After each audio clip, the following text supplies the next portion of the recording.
Bienvenue au podcast J'ai mon voyage. Donc, pour notre deuxième saison, on a des breuvages Kombu qu'on présente à nos invités.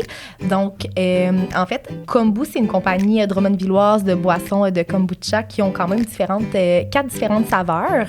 Les saveurs, c'est fraise, framboise, cerise et lime ou érable et gingembre. Moi, mon coup de cœur, c'est celle aux framboises. Je l'adore. Ça goûte le jus sucré, puis c'est vraiment, il y a aussi vraiment délicieux. Plein de bienfaits du kombucha qu'on ne savait pas et qu'on a appris. Oui, c'est une boisson qui est antioxydante, qui a des effets probiotiques, donc c'est super bon pour la flore intestinale, puis qui a des propriétés antibactériennes, fait que c'est vraiment une boisson santé, là, puis qui est comme goûteuse, puis qui est sucrée, fait que c'est vraiment délicieux. Fait qu'on est vraiment chanceuse de boire du kombu à tous nos épisodes parce qu'on va avoir une meilleure flore intestinale.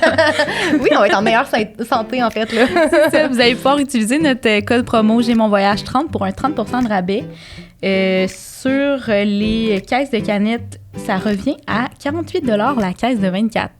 Ça veut dire que c'est moins de 2 $ la canette, là, ce qui est comme moins cher qu'un café ou un breuvage qu'on va s'acheter dans tout bon commerce le matin avant de quitter pour le travail. Fait que n'hésitez pas à acheter une caisse. Le code promo, on vous le répète, J'ai mon voyage 30 pour un 30% de rabais. Bon épisode! Bon épisode!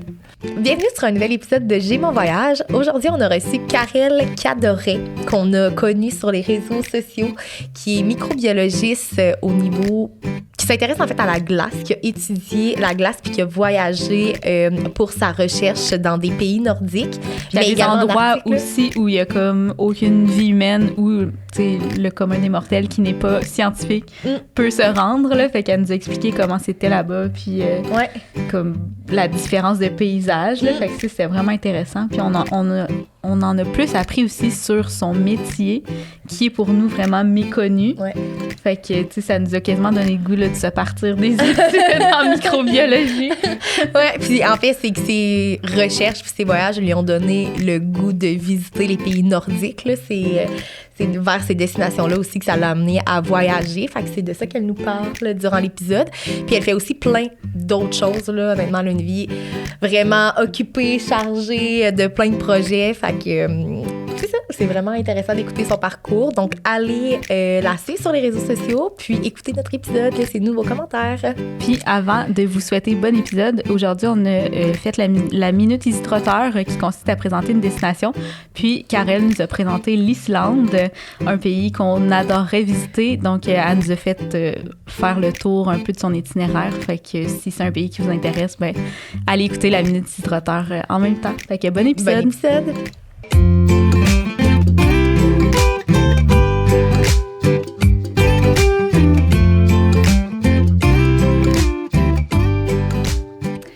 Allô, Karel!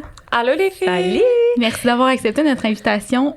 Aujourd'hui, on a un sujet vraiment intéressant que tu vas pouvoir plus nous expliquer, là, parce que, même nous, on est comme à la base de ce que tu fais comme métier, mais t'as tellement plus d'arc à ton... de flèches à ton arc dans ta vie, plus que ton métier en ce moment. Fait que, peux-tu commencer en te présentant?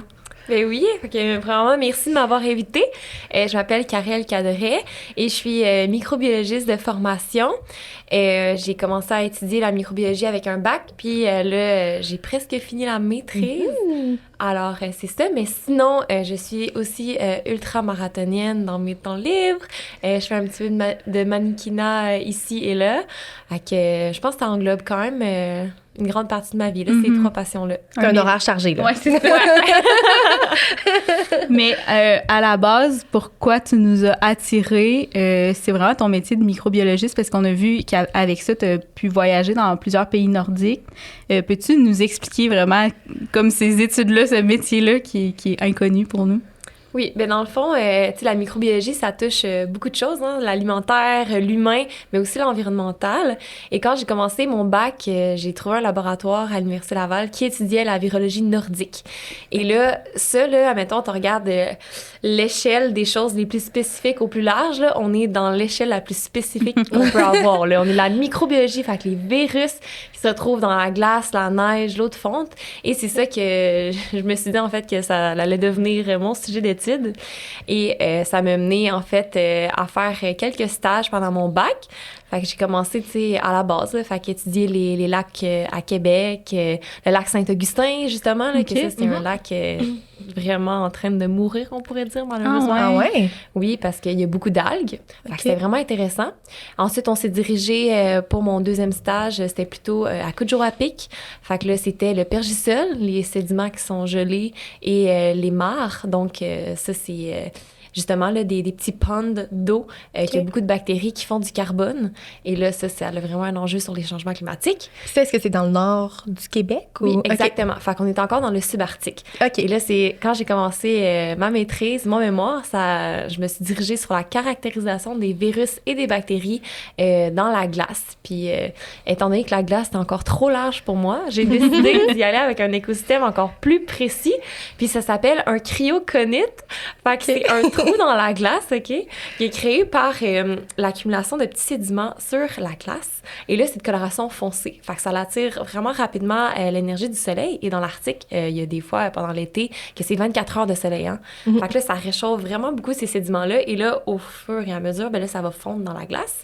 Et ça va faire vraiment comme un trou, un entonnoir. Et ces sédiments-là, en fait, il va y avoir des nutriments, il va y avoir des bactéries, des virus.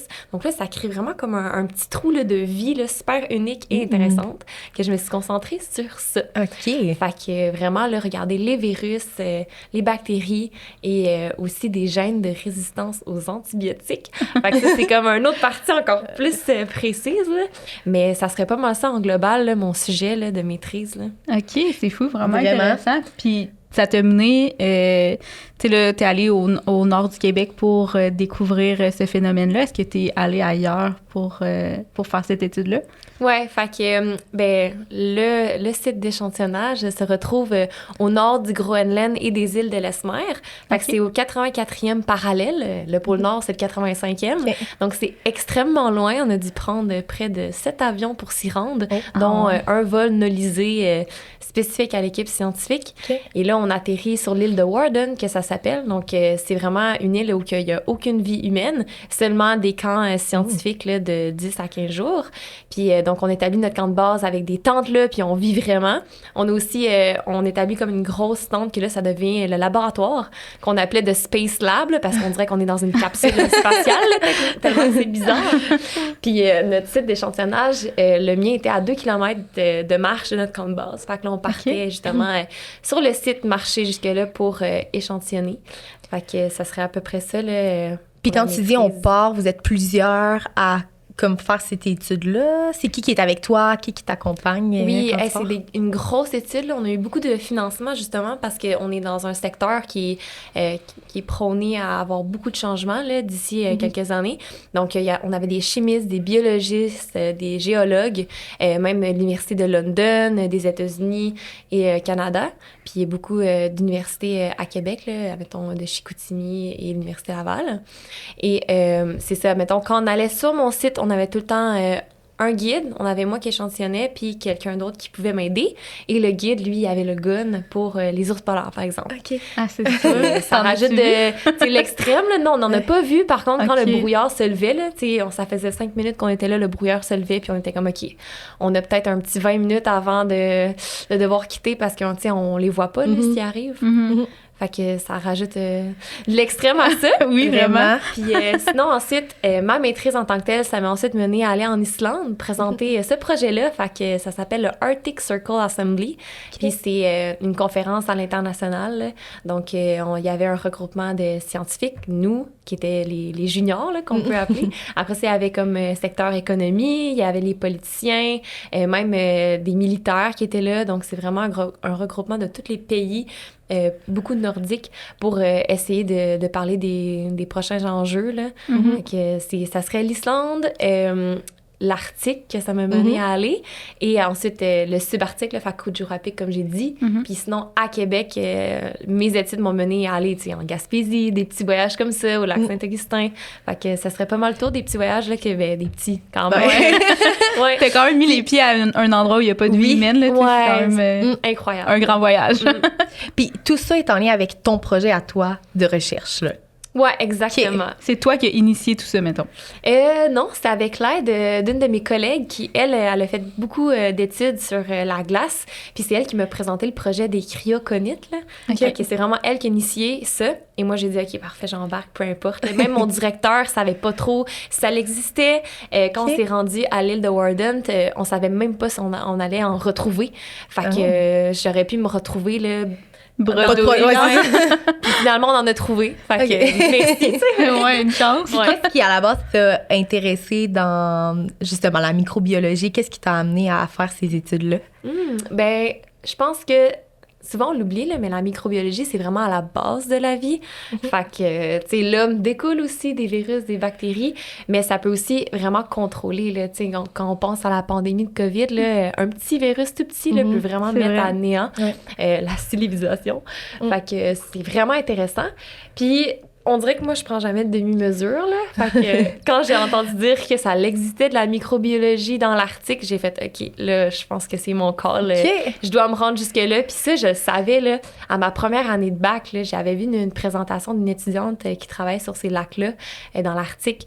Je me suis dit, là, OK, c'est qui ton directeur, là? Je dois absolument être avec vous. Puis elle était comme, ouais, mais tu peux pas passer de là à là, hein, directement. Faut que tu fasses les bouchées doubles, là. Fait que, parfait. Puis je me suis rendue c'est un bac, justement. Dans le fond, de 4 ans, c'est ça? Non, bac de 3 ans. 3 ans, OK. Puis ensuite, maîtrise de 2 ans. OK. Ouais. Fait que quand même, fait que là, t'es à la fin de ta maîtrise, fait que ça fait comme déjà 5 ans que t'es là-dedans. Ouais, là. Puis c'est quoi la suite, mettons, après, où tu peux travailler? C'est quoi tes ambitions par rapport à ça? Ben là, c'est le fun parce que je suis justement en train d'envoyer des CV, mais c'est souvent, par exemple, j'envoie des CV pour être gestionnaire de... Ben pas gestionnaire, là, chargé de projet, admettons, d'études d'impact ou, admettons, travailler, c'est ça, là, on disait autant dans l'alimentaire que ça m'intéresserait, mais dans l'environnement. On parle aussi, admettons, Parc Canada qui font des études sur l'environnement. Est-ce qu'il y a trop de touristes dans ce parc-là? Puis là, on devrait mettre des réglementations. Puis comment ils savent qu'il y a trop de touristes? Ben c'est, par exemple, en regardant la faune et la flore. Puis là, il y a une espèce qui est en train de disparaître. Fait qu'on va comme couper cette partie-là du parc aux touristes. Fait que là, c'est qui regarde l'étude d'impact? Ben c'est nous, c'est les microbiologistes, les biochimistes. Ouais. Okay. C'est tellement intéressant, mais tellement inconnu pour nous qui sommes zéro dans ce domaine-là. Fait que c'est très... C'est captivant, là, ce que tu nous racontes. Est-ce que tu as déjà pensé à aller travailler à l'international ou c'est pas nécessairement... je dirais que non. On dirait que, tu sais, avec toutes les parcelles de ma vie, ça me permet d'avoir ce côté-là d'aventure, là. Fait que travailler à l'international, je penserais pas. J'aime ma petite vie à Québec, mais après ça, aller voyager pour d'autres choses, là, ouais. Ça, oui. Ouais.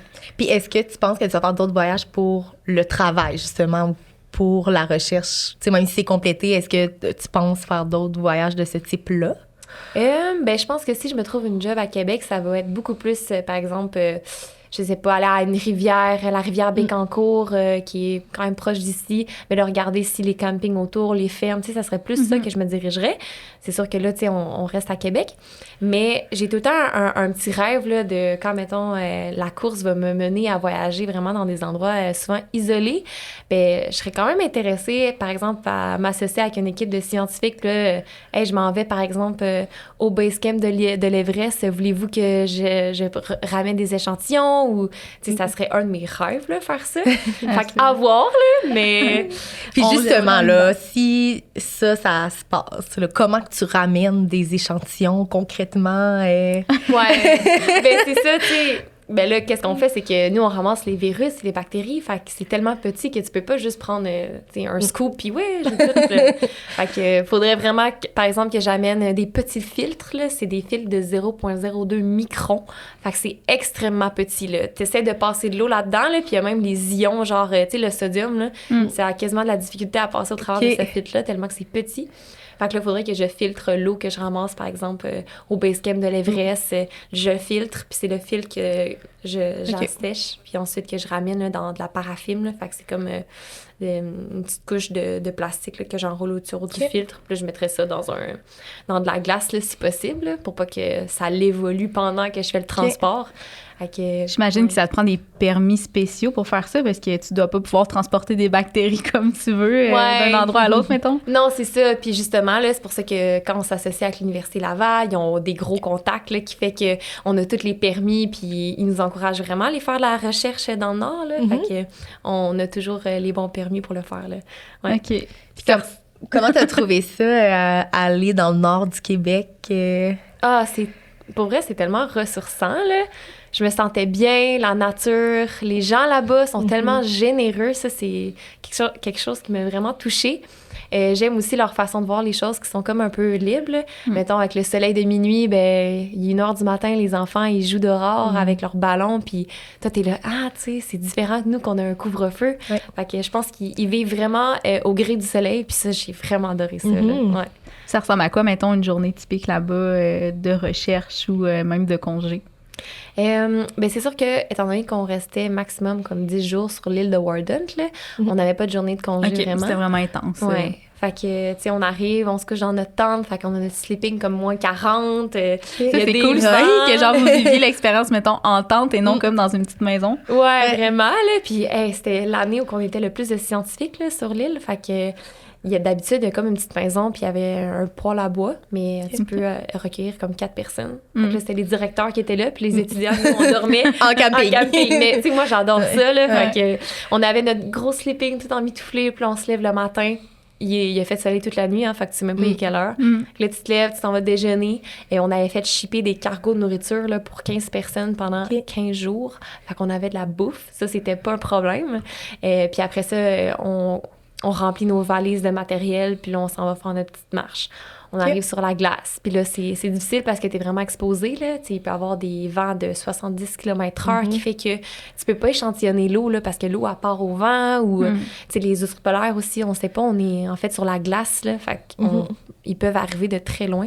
On sait jamais quand on va devoir partir. Et après ça, on revient au laboratoire, puis le petit Space Lab, là, comme je disais. Fait que là, on était assis sur des chaises de camping avec des grosses mitaines. Puis là, on va filtrer l'eau, on va emballer tout ça dans la paraffine, comme je disais. Fait que c'est des grosses journées, là. Puis étant donné qu'il fait soleil tout le temps, ben, tu sais, il est rendu 10 heures le soir, tu travailles encore, t'es comme crime. Ça fait quand même 12 heures qu'on est debout puis qu'on travaille, là. Ouais. Fait que, avoir froid, puis... oui, exact, c'est ça. Puis, c'est quoi qui t'apporte comme équipement, là, quand tu pars, mettons, pour ce type d'expédition-là, mais aussi quand tu te lèves le matin pour aller faire, aller chercher tes échantillons, qu'est-ce que tu as besoin, là?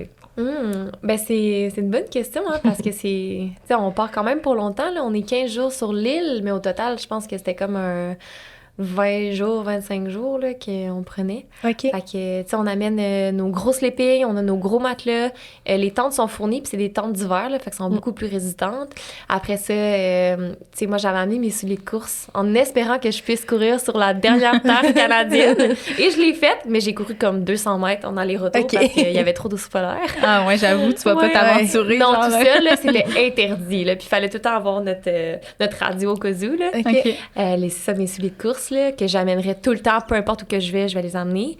C'est sûr qu'on amenait beaucoup, beaucoup de nourriture. Puis là, c'était pas t'as ta petite valise avec 2-3 bortantes. Là, c'était des quantités énormes. Là, parce que le problème aussi là-bas, c'est que, comme j'ai dit, la brume, elle arrive très rapidement. Et les vols nolisés, là, les Twin Otter qu'on appelle, là, ils peuvent pas atterrir n'importe où, n'importe quand. Okay. Fait que je pense que nous, quand ils sont venus nous chercher, ils ont fait 2 allers-retours sans pouvoir venir nous chercher. Okay. Puis il y avait trop de brume, ils savaient pas en fait s'ils allaient atterrir sur nos tentes, sur le camp de base. Okay. Fait que ils repartaient, on entendait l'avion arriver, hop, elle partait. Fait que, tu sais, quand t'es autant isolé puis dans l'extrême, pour vrai, ça fait peur, là. Des fois, on pleurait un peu puis on est comme, OK, c'est quand la prochaine fois qu'on va pouvoir partir de l'île? Fait que, j'avoue, ça doit être stressant. Mais oui, vraiment, puis tu sais qu'il n'y ait aucune civilisation, ça doit être aussi quand même un choc. Ouais. Tu sais, c'est de l'adaptation, là, de vivre cette expérience-là. Ah, c'est incroyable, là, les montagnes qu'il y a. C'est très aride. Un peu de neige, mais vu que nous, on était en plein milieu de l'été, là, donc en juillet, c'est beaucoup de roches, des grosses roches qui s'effritent. Avec le soleil aussi, tu sais, ça devient difficile à m'emmener là, avec la glace qui reflète.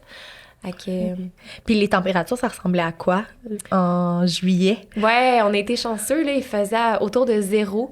Fait que même, il y a une journée qui a fait 5 degrés, là. OK, ça, c'est quand même doux. On est dans le T-shirt, là.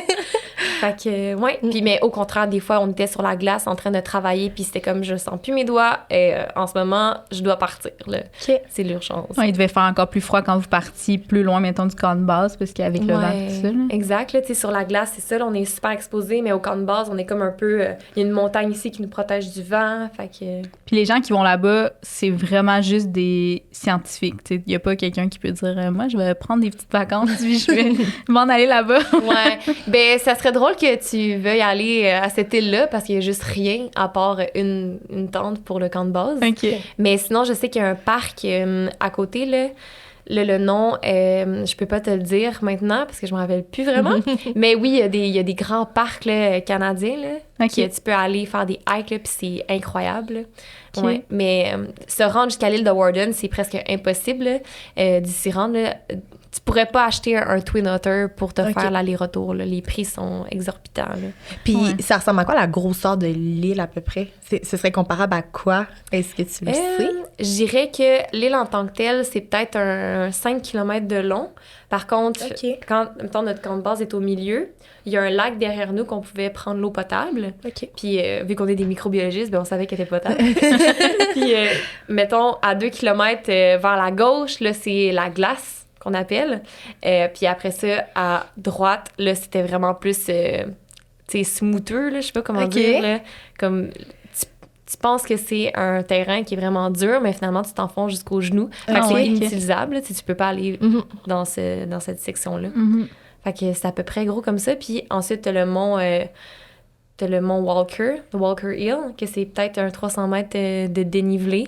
Puis ça donne un point de vue là, sur toute l'île de l'Esmer avec les montagnes. Ça doit être magnifique. Ouais, vraiment. T'es allée, toi? Ouais, moi, j'étais vraiment celle qui craquait les gens. Là.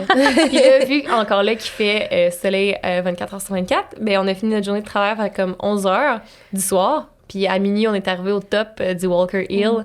Puis c'était incroyable là, de Puis il fait gros soleil. Ça doit tellement être bizarre pour ton corps qui comprend pas qu'à un moment donné, il faut qu'il aille se coucher dans le fond. Ouais, en fait, t'as plus de signaux de fatigue. Là, fait que tu dois dormir avec des petits bandeaux sur les yeux. Sinon, ton cerveau, il spin. Là. Ouais, hein? C'était-tu la première fois que tu vivais justement le solstice d'été, là? Ouais. OK. Ouais. Fait que c'était vraiment... Ben, je l'avais vécu un peu à Kujurapik, mais par contre, tu sais, vu que c'est le subarctique, on a peut-être un 3-4 heures de nuit, là, mais après ça, le soleil revient.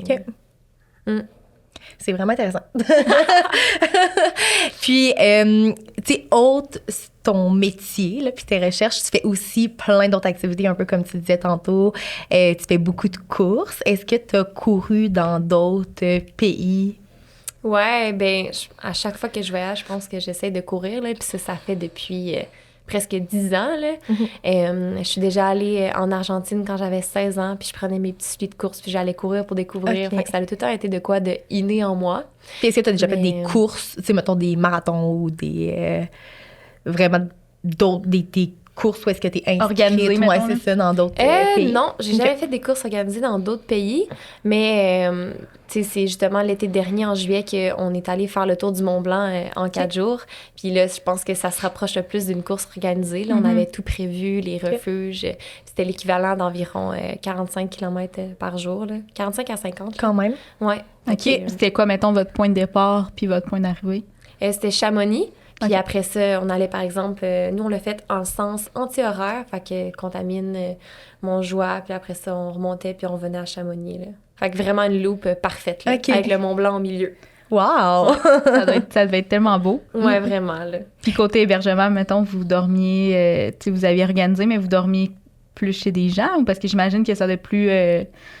reculer, on dirait. Non, c'est ça. Là. Je pense que le Tour du Mont-Blanc, c'est l'une des trails les plus accessibles. Là. Ah ouais? Il y a des refuges à chaque 20 km. Là, puis nous, on pensait que ça allait être des petits refuges, tu sais, donne une tranche de pain rassis, là, mais finalement, là, c'était des fondus au fromage, des lasagnes. C'était incroyable. La qualité des refuges, là, c'est insane. Puis tu réservais ta place, c'est un peu comme ici dans les parcs au Québec, tu réserves ta place d'avance. Ouais, d'avance, comme 6 mois d'avance et plus, là, ouais.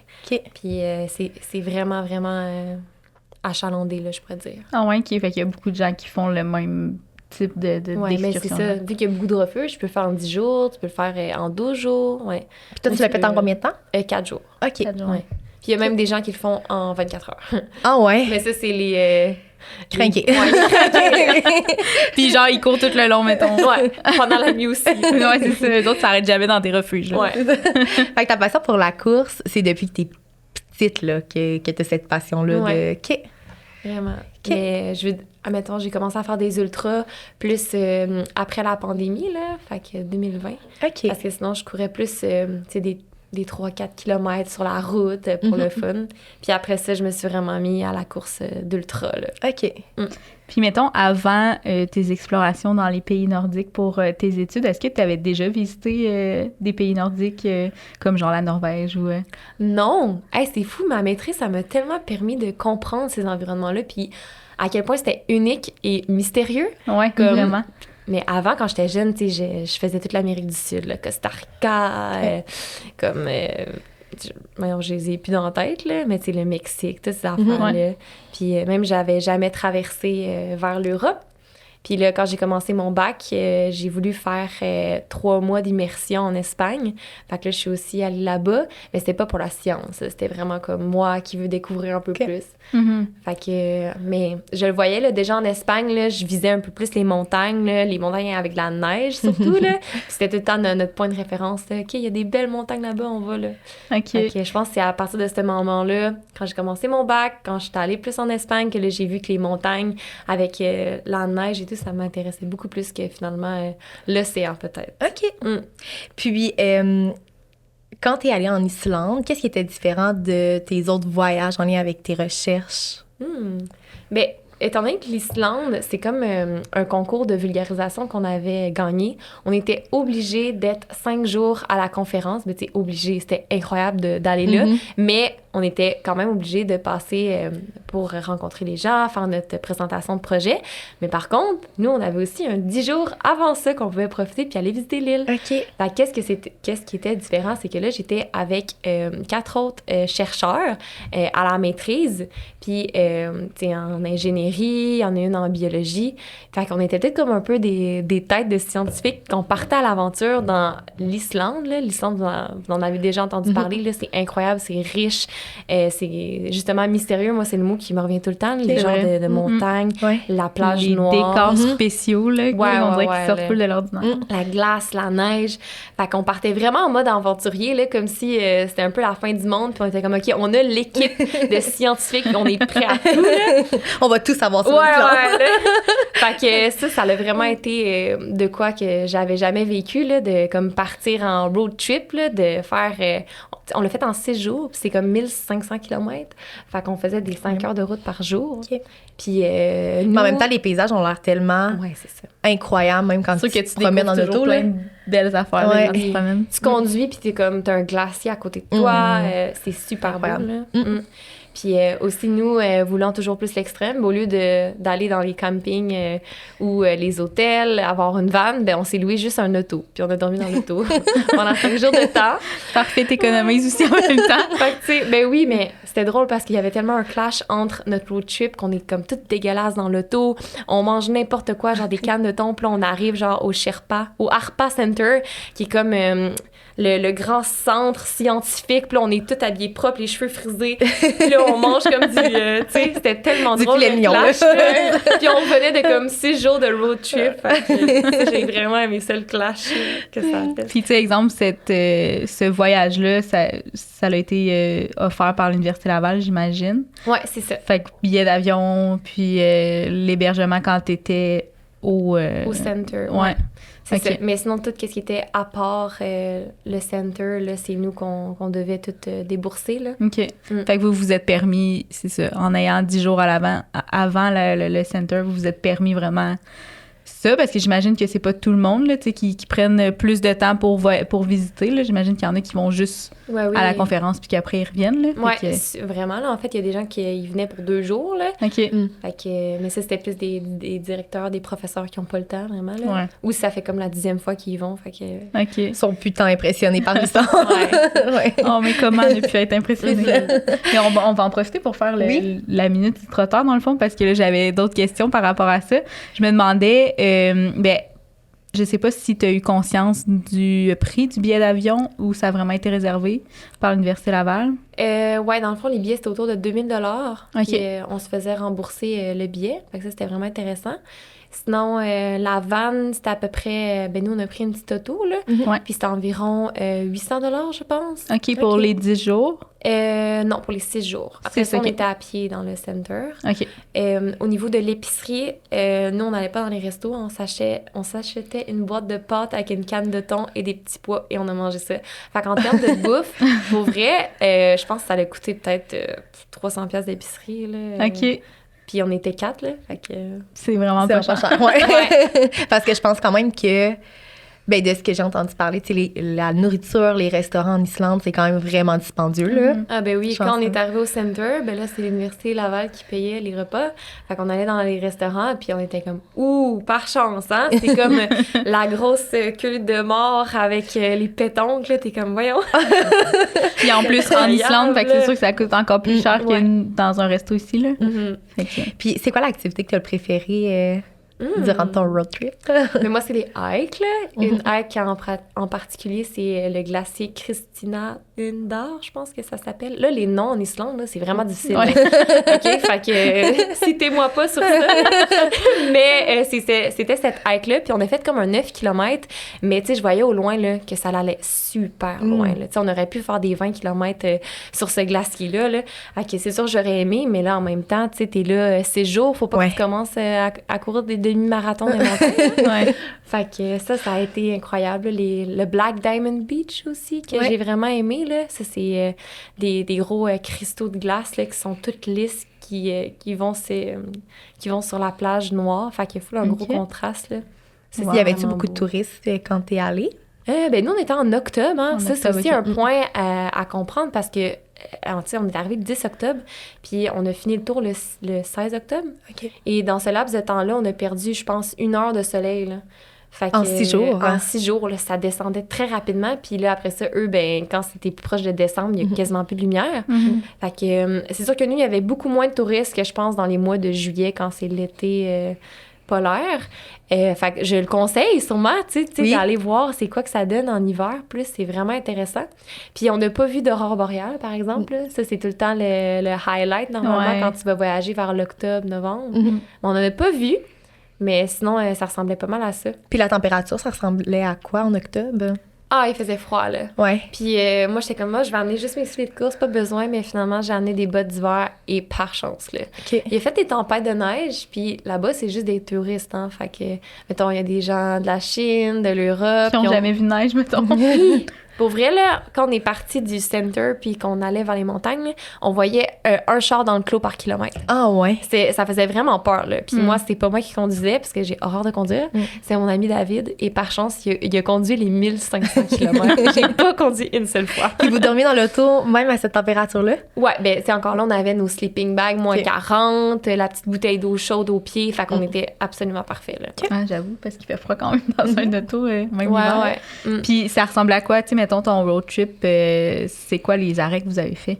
On a fait le Golden Circle, fait que ça, c'est la partie du sud. Et là, c'est beaucoup de chutes, beaucoup de points de vue super accessibles, là, même qu'il y a des passerelles pour les gens en chaise roulante, que j'ai adoré de l'Islande. C'est vraiment inclusif. Okay. Puis là, après ça, tu as la partie plus qui est à l'est. Et là, c'est beaucoup plus des glaciers, des hikes. Fait que ça, j'ai préféré cette partie-là. C'est aussi là que la neige commençait à apparaître. Là. Okay. Tu voyais que entre le center et cette partie-là, là, ça commençait à être beaucoup plus hivernal. Et là, après ça, tu as le côté qui est comme plus le nord-est. Ça, il y a moins de choses. On est passé quand même plus rapidement. Puis après ça, on s'est redirigé vers plus le centre. Puis là, encore là, tu as des plages, tu as des chutes. Là. Je pense que l'Islande, là, ça pourrait se décrire en un mot, là, des chutes cachées. des spots cachés, là, que crime, tu t'en vas dans un parking, puis là, tu tournes ta tête, puis finalement, c'est un cratère avec une chute, tu sais. Fait que, ouais. Fait que vous avez vraiment découvert plein de petits hidden spots, justement. Oui. Puis pour vrai, on n'avait pas tant planifié. On savait que le Golden Circle, qui est au sud, c'est qu'est-ce qui est à faire. Mais après ça, finalement, tu conduisais, puis là, tu tournais la tête, t'es comme, oh, OK, on a vu ce point de vue-là sur Google, puis c'est là, faut y aller, tu sais. C'est ça, j'imagine, je pense, là, en road trip, de genre juste pouvoir t'arrêter n'importe où, puis faire comme, OK, si c'est beau, on dîne ici, mettons. Puis aussi, qu'est-ce qui est important à savoir, c'est que, tu sais, l'Islande, étant donné que c'est juste des points de vue naturels qu'il y a, tout est payant. Fait que le parking va être payant, tu sais, la nourriture, si tu veux manger sur le site, ben ça va être payant, mais c'est la seule façon de faire leur argent, parce que sinon, tu sais, la route est pas payante, il y a pas des points d'accès que pour passer, tu dois payer. Là. Ben, c'est un peu comme les parcs nationaux, dans le fond. Ouais, quand tu rentres, tu payes, puis est-ce que tu te rappelles, ça ressemble à quoi les prix? Mettons, pour le stationnement ou un entrée. C'est quand même cher. Ils le savent, là, tu sais. Ouais. Je dirais que c'est environ 20 $ par personne par site. OK. Ouais, même qu'il y a la plage de Vic, là, la plage de sable noir avec des trois grandes montagnes pointues là, qu'on voit un peu partout. Je pense que ça, c'était comme 15 $ par personne, puis on était à pied. Là. OK. Puis autre que tes dépenses pour la voiture puis la nourriture, est-ce que tu te rappelles combien ça t'a coûté faire les activités en Islande? Non. OK. Non, je sais juste qu'à la fin, je pense que je devais 500 $ à mon ami. OK. OK. Mais tu sais, mettons, tu dis un spot, c'est comme 20$ à peu près, mais t'en faisais combien? Tu sais, est-ce que t'en voyais juste 2 dans une journée ou c'était plus 10, genre? Non, c'est ça. Là. Il y en a des fois, on disait non, on va pas payer pour. Là. Fait que je dirais 3, maximum 4 des fois. Là. OK. Ouais, c'est pas si pire. Tu sais, l'auto aussi, c'est moins cher que ce que je pensais. Là, fait que j'imagine que c'est plus cher en saison haute, par contre. Là, mais... Ouais, c'est vrai. Ouais. Puis, c'est ça. C'était passé 6 jours là-bas. Après ça, c'était 4 jours ta conférence, là. Puis là, à ta conférence, tu disais que tu avais mangé à des bons restos qui coûtent cher. Pour les gens qui nous écoutent, qui ont un plus gros budget, tu te rappelles-tu des noms des restos que tu es allé? Non, malheureusement, je me rappelle pas des noms. Encore là, on marchait dans la ville, puis... OK. Tu sais, la ville est vraiment petite aussi, là. Fait que, tu sais, il y a la bakery qui est juste à côté du Harpa Center, que si tu y vas, c'est sûr que tu la croises. C'est la plus grosse bakery. OK. Puis sinon, les restos, là, c'est des petites portes cachées. Puis là, tu ouvres la porte, puis là, finalement, c'est des... je sais pas, c'est immense, c'est comme immense. C'est beau, des grandes tables, des chandelles sur les tables aussi. Wow. Est-ce que vous, le centre, c'était à Reykjavik? Ouais, Reykjavik. Oui, OK. Ouais, je pense que c'est la plus grosse ville. Ouais. Puis est-ce que tu dirais, mettons, de se permettre au moins une fois de manger dans un resto comme ça? Ou... Ah oui. Ouais. Au moins une fois, ça vaut la peine. Là. Puis c'est drôle parce que j'avais jamais vu ça à Québec, là, mais ils ont comme des bulles extérieures, puis ils passaient des doudous. Tu sais, le resto il est super chic. Puis là, t'arrives, ils te donnent la grosse doudou, mais tu sais, il fait frais. Tu sais, t'as mis quasiment par-dessus ta tête, puis t'es genre de même. Puis là, ils ont opté pour, tu sais, à Québec maintenant... Ils font là, des genres de bulles extérieures. Ils se sont inspirés de l'Islande. Là, c'est une belle découverte. Merci de nous avoir parlé de l'Islande. Nous, c'est vraiment une destination qu'on... dans nos prochaines destinations, là. Est-ce que tu y retournerais, toi? Absolument. Ouais. OK. Puis là, je pense que je prendrais le temps d'aller au milieu de l'Islande, où c'est toutes les montagnes, que nous, en octobre, c'était fermé. Toutes les F-roads, ce qu'on appelle, ça ferme là, début septembre à cause des températures qui sont extrêmes. OK. Fait que tu retournerais plus l'été, mettons, pour faire ça. Ouais. OK. Puis si on revient à tes expéditions, le plus dans l'Arctique, tu sais, quand vous étiez comme isolés sur l'île, tout ce qui est la préparation de nourriture, comment que vous gérez ça s'il y a comme pas de civilisation, puis... en termes de nourriture, on avait amené des Happy Hacks. Fait que ça, c'est de la nourriture déshydratée dans des sacs. Puis on avait quand même basé toute notre nourriture de base là-dessus. Là. Fait que dîner, souper et déjeuner, là, c'était vraiment sur ça qu'on se basait. Puis sinon, on avait amené des collations. Aussi, c'est drôle parce qu'on s'avait permis d'amener des fruits frais puis des légumes frais. Mais par contre, il fallait les manger au plus rapidement parce que le temps que le cargo arrive à l'île, ça faisait déjà un bon 2-3 semaines. Fait que les carottes, il fallait les manger, tu sais. Puis ça m'a emmené, c'est juste drôle parce que t'ouvres voyons comment ça s'appelle, le petit congélateur, là. Ouais. Puis là, tu vois qu'il reste une carotte, puis t'es genre, OK, on est rendu là. C'est la dernière carotte, là. Fait qu'après, il n'y a plus de nourriture fraîche, mettons. Ouais, tu sais, des fois, je mangeais un wrap avec juste du beurre dedans, puis j'étais comme, Ça va être ça. ouais, fair enough. Non, je vais manger de la neige. Ouais, mais sinon, du chocolat, on en avait tellement amené.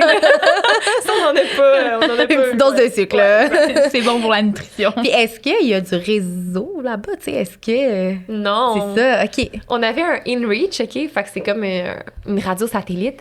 Puis j'ai tellement une anecdote drôle là-dessus, là. C'était la fête à une fille, Anne, au camp. Fait que je me suis permis d'envoyer un message à ma sœur. Puis là, c'était comme en mot codé. Envoie-moi recette gâteau, s'il vous plaît. Puis là, Kelly, ma sœur, elle a dit parfait, j'envoie une recette, sauf qu'elle a envoyé là, la recette complète, copier-coller du site, genre Marie-Lou, recette gâteau. Sauf que le InReach, ça prend à peu près 20 minutes par petit message de comme 150 caractères. OK. Fait que pendant 12 heures de temps, ça faisait. Non. Là, c'était comme mettre l'eau. Ajouter l'œuf. 250 millilitres. Puis tu sais, en plus, sur l'île, on n'a pas d'œufs, on n'avait pas de lait. Fait que j'étais genre, OK, mais on a des œufs déshydratés. Fait que, tu sais, on a essayé de faire le mieux possible qu'on pouvait avec sa recette qu'elle nous a envoyée pendant, tu sais, le 12 heures. Le lendemain que vous l'avez fait dans le fond. Pour déjeuner. Puis est-ce que tu as réussi à faire un gâteau? On a réussi à faire le gâteau, oui. Puis on avait des petites chandelles, fait qu'on a fêté sa fête à l'extrême nord. Oui. Mais juste aussi, tu sais, les photos, on dirait que genre j'ai le goût d'aller voir ton profil Instagram pour aller voir là, les photos de quoi ça a l'air comme paysage, puis c'est ça a l'air tellement intriguant, je trouve, là.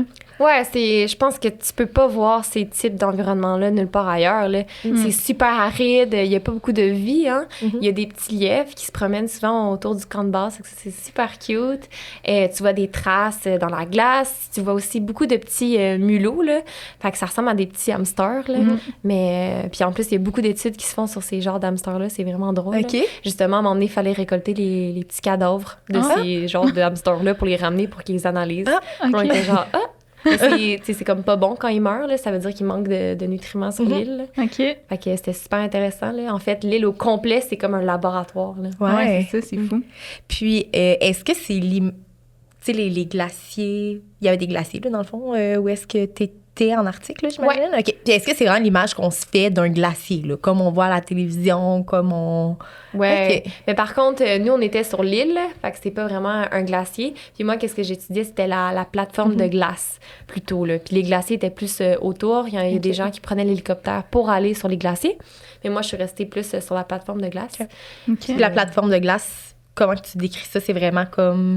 Ouais, une plateforme de glace, c'est, dans le fond, c'est le couvert de neige et de glace par-dessus l'océan Arctique. OK. Puis c'est justement ça, en fait, qui est en train de fondre, là. Même que tout récemment, en 2020, là, à cause des changements climatiques, du réchauffement, il y a une craque qui s'est créée dans cette plateforme de glace-là. Et on avait un lac qu'on étudiait depuis 2008. Ce lac-là, il y avait des espèces uniques de bactéries, de virus. Et tout d'un coup, le lac s'est drainé dans la fracture. Fait qu'on a perdu, premièrement, des espèces uniques qu'on n'avait pas nulle part ailleurs. On a perdu aussi des données de recherche, hein, parce qu'on faisait l'évolution de ce lac-là. Puis ça fait juste montrer des conséquences là, directes des changements climatiques. Là. Et nous, en fait, pourquoi on savait qu'on a perdu toutes ces espèces-là? Bien, c'est parce qu'on a commencé à analyser en 2008, fait qu'on a pu voir. Fait que là, qu'est-ce que je fais, moi aussi, avec ma maîtrise? C'est que j'analyse mon cryoconite pour voir si dans quelques années, ça va extrêmement changer. OK. Par contre, là, moi, j'ai fini, fait que ce sera pour quelqu'un d'autre. Quelqu'un va poursuivre Mais toi, ouais. ce que tu as commencé. C'est ça. Fait que nos recherches, là, c'est vraiment, là, en ce moment, de regarder le point de référence, on l'analyse, puis ensuite, ça va comme agir comme sentinelle là, des changements climatiques. Fait qu'on va regarder comment ça évolue, comment ça change. Puis on sait pas, là, peut-être que d'ici quelques années, la glace, ça va vraiment changer. Puis là, on va voir les espèces qu'on va perdre, par exemple. Ouais. Toi, est-ce que ça te crée de l'anxiété, mettons, de voir les changements climatiques? Tu sais, t'es comme encore plus le nez dedans, là, je dirais, que nous, là. Ouais, ben on dirait qu'au contraire, justement, vu que je suis là-dedans puis j'étudie, je comprends peut-être plus. OK. Puis je comprends aussi que c'est vraiment plus gros que nous. Fait que c'est sûr qu'au niveau personnel, tu peux faire des grands efforts pour aider, mais je dirais qu'il faut pas tomber dans l'éco-anxiété, là, d'essayer de trop en faire, puis finalement d'être paralysé là, par toutes ces conséquences-là. Fait que, tu sais, admettons qu'on était sur l'île, c'est sûr que c'était triste, là. Tu sais, même nous, en tant que scientifiques, on contamine l'île. Je veux dire, nos déchets humains, on essaie de les ramener dans des sacs. Mais par exemple, se brosser les dents ou tout ce qui est déchets urinaires, là, tu sais, on peut pas les ramener dans des sacs, là. Fait que, on vide ça dans un petit bac, on essaie de faire ça le plus loin possible. Mais c'est fou de voir parce que on voyait des lichens croître sur les sédiments qui, normalement, c'est super aride. Et là, où qu'on déversait, mettons, quand on se brossait les dents, quand on allait faire pipi, ben juste là, il y avait tellement beaucoup de nutriments que déjà la vie, d'un coup, là, ça grandissait, là, fait que beaucoup de lichen.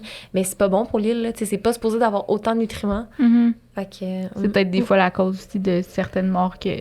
Je suis pas scientifique, là, mais je m'avance dans une théorie. Admettons, tu peux dire que quand il n'y avait pas d'humains, l'île était en équilibre. Là, tout d'un coup, il y a des humains qui apportent super beaucoup de nutriments.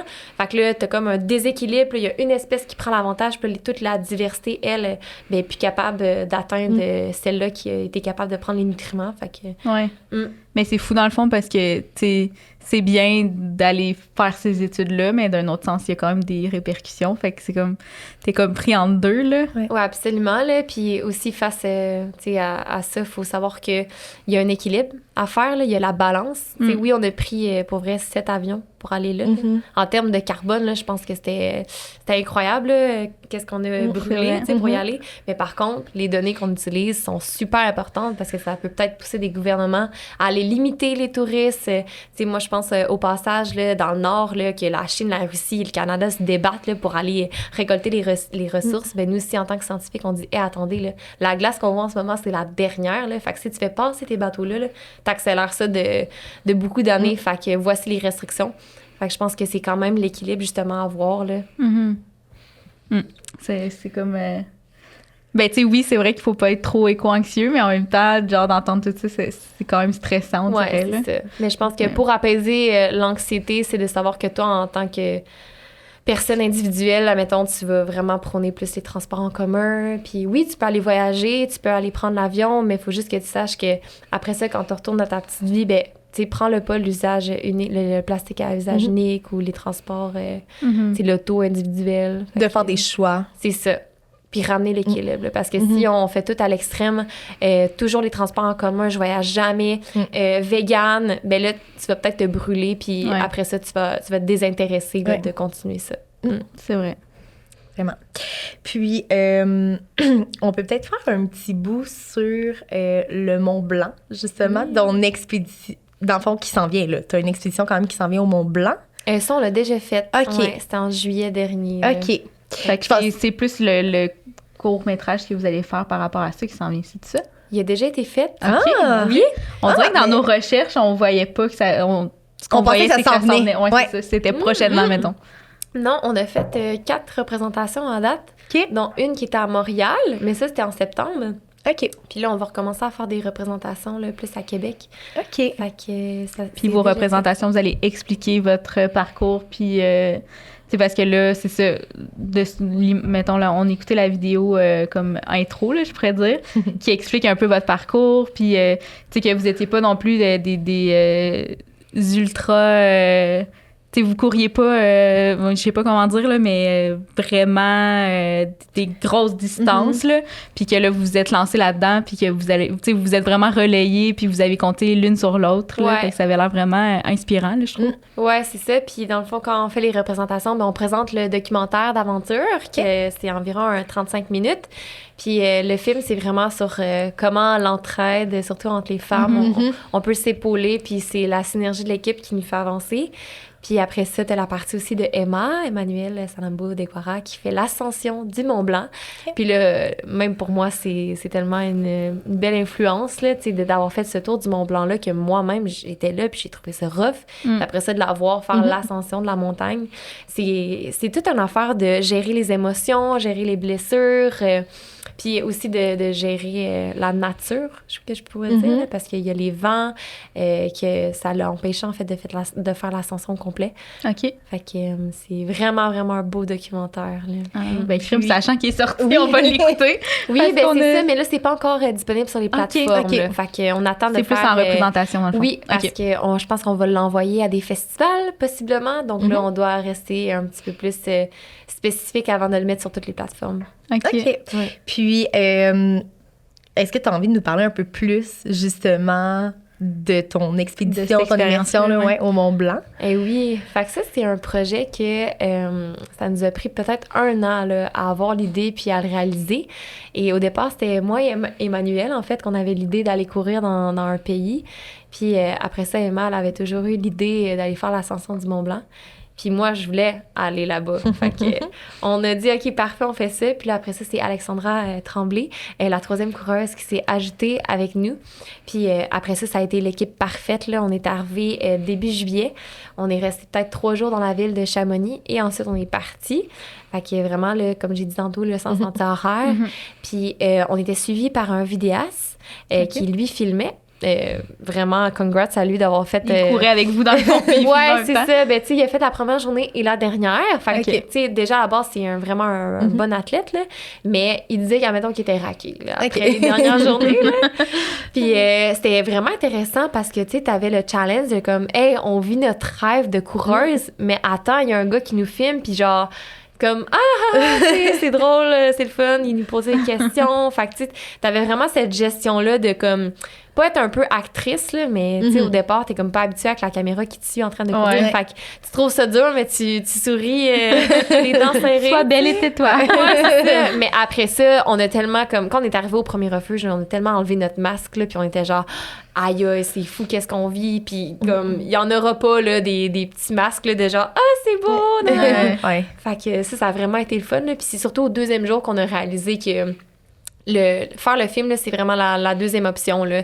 Notre première option c'est finir le tour puis d'être contente, puis les images qu'on en tirera ben ça sera ça. Puis finalement c'est vraiment bon là. Ouais, on voit tous les moments durs mais les moments super beaux.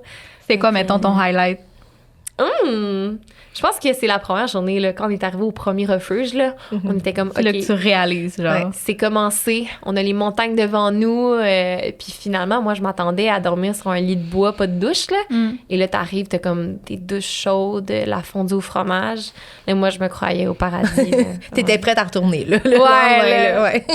C'est clair. Puis ça dure combien de temps, justement, votre court-métrage, là, Ça dure 35 minutes environ. Ouais, 35 à 40, je me rappelle plus exactement. OK. Puis t'as vraiment la partie 1 qui est le tour du Mont-Blanc avec moi, Alexandra et Emma.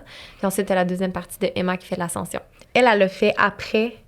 Ouais. OK. 2 jours après, là. OK. Fait qu'elle a fait le tour avec vous, puis après, elle est partie dans l'ascension. Ouais, elle a couru 175 km et après ça, elle a fait l'ascension du Mont-Blanc. Incroyable. C'est incroyable. C'est quelque chose qui t'intéresse, toi, de faire l'ascension du Mont-Blanc? Absolument, là. Ouais. Moi puis Emma, on est toujours en train de parler pour aller faire de quoi d'autre, là. OK. Puis Alexandra, elle est partie en Suisse pendant 1 an.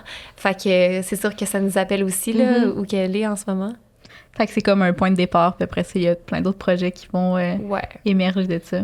Mais c'est ça, je pense que les prochains voyages, comme j'ai dit, en termes de travail, je pense pas que ça va me mener encore à aller dans l'Arctique, là, mais en termes d'athlètes de course, je veux dire, il y a aussi l'Antarctique qui est vraiment intéressant. Il y a un sommet là, qui fait partie des 7 sommets.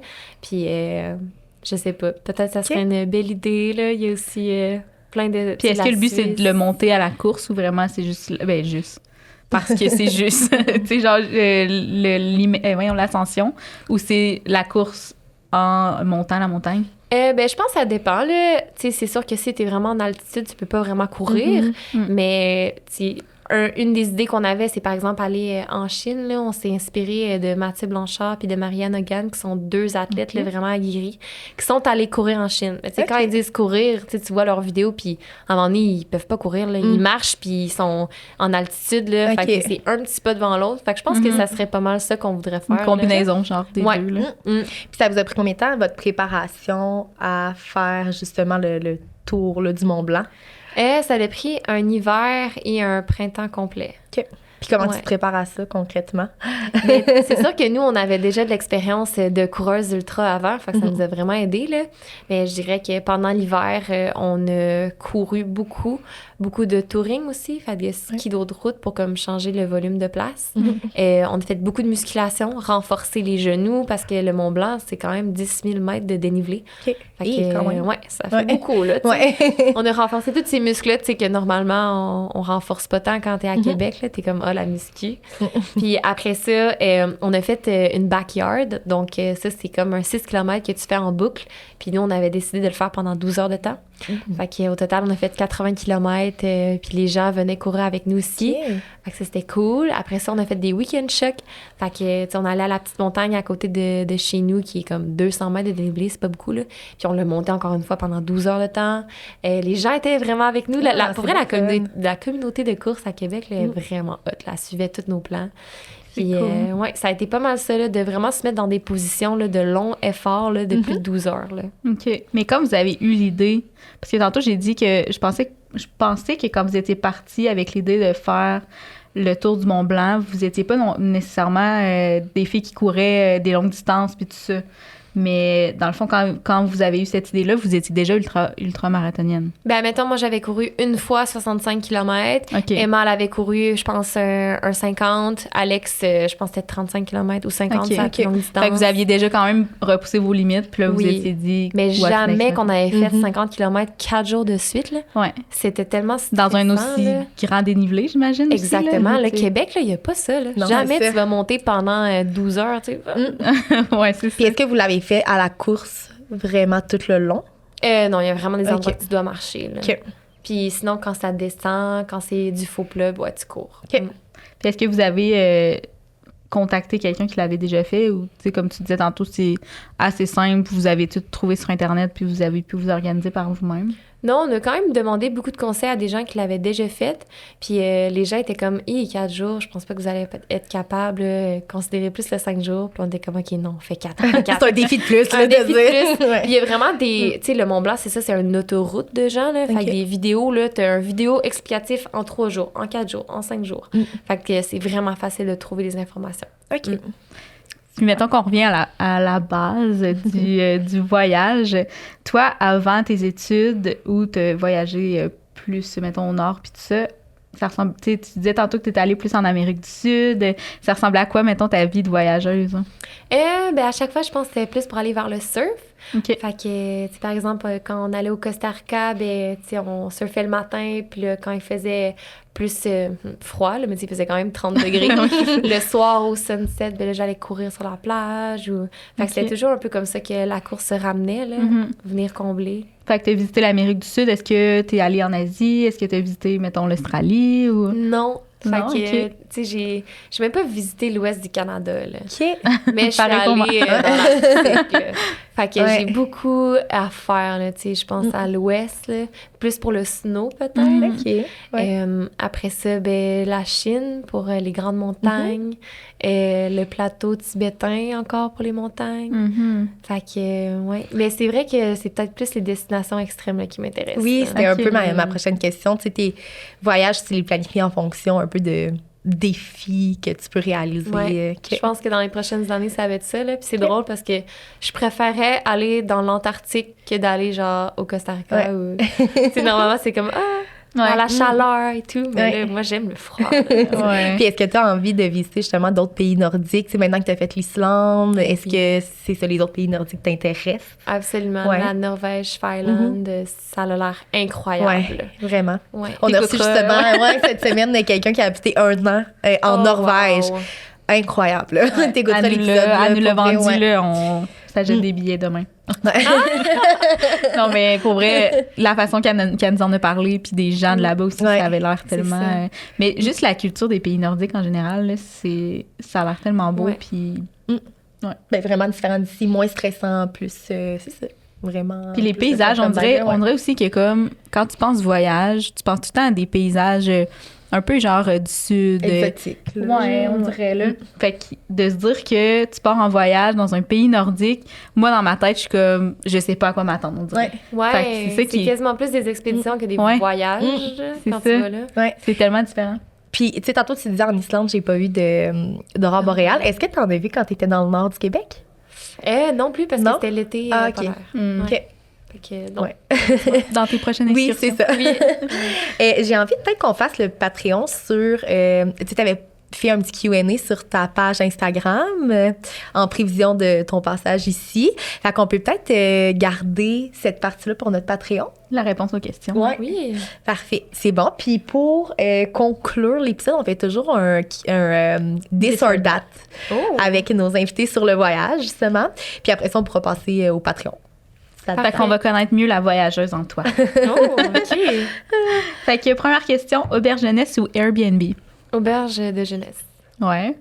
Est-ce que à ce jour, mettons que tu repars en voyage, tu seras encore de type auberge jeunesse ou c'était plus tes voyages d'avant, genre? Encore. Ouais. J'aime ça pousser aussi le budget à son plus minimum. C'est vrai. On se rappelle des cannes de thon et des petits pois. Oui, c'est ça. Bord de l'eau ou montagne? Montagne. Oui, ouais. Ça, on aurait pu répondre pour toi. Ouais. Et voyager léger ou apporter trop de choses? Léger. Minimaliste au plus possible. Ouais. Ouais. Tu sais, mettons, quand tu voyages dans tes voyages personnels, tu voyages avec un backpack. Ouais. Ouais. Puis il y a même des fois des voyages que j'amenais pas de brosse à cheveux. Comme je coupais ma brosse à dents en deux pour qu'elle soit le plus petite. Ah ouais? Ouais. J'avoue. Ouais. Planifier ou improviser? Improvisé. Mais avant, j'étais vraiment dans le planifié, là. Ah ouais? Ouais. Mais après ça, j'ai vu que ça marchait pas, là. Tu planifiais vraiment comme tout ton horaire. Ouais, mais ok. ça marche pas, là. Ouais. Mais surtout, mettons, voyage, comme tu dis, que t'as fait road trip en Islande, c'est comme... On dirait que toute la beauté est là-dedans, dans Mais oui, l'improvisation de qu'est-ce que tu vas découvrir dans ta journée, mettons. Vélo ou surf? Ah, je sais plus. C'est vraiment difficile. J'irais surf parce que, mettons, je connais ça, mais le vélo, ça m'intrigue de plus en plus. OK. Vélo de route et de montagne? De route. De route plus, OK. Safari ou croisière? Safari. T'en as jamais fait? Non, Et dans l'avion, tu dors ou tu écoutes un film? je dors. C'est bonne. Amérique du Sud ou Europe? Europe. Parce que tu l'as moins découvert. Ouais. Et voir le plus de choses possibles ou prendre ce soft? Le plus de choses possible. Transport en commun ou location de voiture? J'irais transport en commun pour plus ressentir la vibe locale, mais par contre, en auto, par exemple, en Islande, c'est obligatoire. OK. Il n'y a pas de transport en commun. OK. Sinon, tu découvres comme rien. Ouais. Sinon, tu peux le faire en vélo. Tu ressens bien. Ah, ouais. 1500 km de Oui, vélo. c'est ça. Beau défi. Ça peut être sur ta liste de Je pense défis. qu'on a une idée, là. Et Hublot ou aller? Hublot. Mhm. Pourquoi quelqu'un voudrait l'aller? Ben, il y en a qui a? ont choisi l'aller parce ouais? que c'est, mettons, plus pour te lever, pour aller faire pipi, pour ah. te dégourdir. Là, Non, moi, je suis comme ça dans l'hublot, là, les yeux rivés sur la fenêtre. Ouais, là. ou je dors. Ouais. Comme plus qu'on faut. Ouais. Se lever tôt ou faire la grasse matinée? Se lever tôt. Explorer ton propre pays ou découvrir un nouveau pays. Ben, je pense que les autres pays... Mais par contre, il faut savoir que le Canada, là, c'est tellement riche. Il va falloir que je m'y mette. Là. Mais t'as déjà visité... C'est ça. Il y a une partie du Canada oui. que beaucoup de gens n'ont pas visité, dans le fond. Là. Ouais, mais j'ai comme visité le Transect Nord-Sud, comme sur le Québec. Là. Ouais. Okay, ouais. Voyager moins souvent, plus longtemps ou plus souvent, moins longtemps? Voyager plus souvent longtemps, je pense. OK. Puis est-ce que tu penses que ton travail pourrait te permettre ça, tu sais, mettons dans les... Ouais. Ouais, ben là, c'est sûr que j'envoie des CV, fait que je sais C'est pas ça. où je vais travailler plus tard, là, mais ça serait cool, par exemple, Dans de les travailler dans possibilités. une grande compagnie qui a un bureau dans l'Antarctique. Non, non, il y a On lance ça dans l'univers, là. Tous ceux qui nous écoutent. il y a comme personne là-bas, là, en Antarctique. Là, mais, tu sais, je sais pas, ils ont un bureau en France, puis là, je m'en vais faire un petit stage Ok, de ouais. un mois, je sais pas. Ça pourrait être cool. Le rêve. Vraiment. Et tu fais tes bagages à l'avance ou à la dernière minute? À l'avance, quand même. OK. T'apportes pas de savon ou t'apportes pas de déo? Pas de déo. Voulez-vous que je raconte une anecdote? Oui, vas-y. Pour le tour du Mont Blanc, là, on était tellement en mode minimaliste qu'on avait comme un déo pour les trois. On avait... Puis quasiment à un moment donné, on s'est posé la question, est-ce qu'on amène comme une brosse à dents pour les trois filles? Mais tu sais, finalement, on s'est pas rendu là, mais... C'est pas la chose qui pèse le plus, là, Ouais, mettons. c'est ça. Là. Ah, fait qu'un déo pour les trois, Pour c'est les bon. trois, ouais. Photo selfie ou photo paysage? Je pense que j'aime bien les selfies avec un paysage. Ouais. Ouais. Selfie de mon paysage. Resto ou street food? Resto.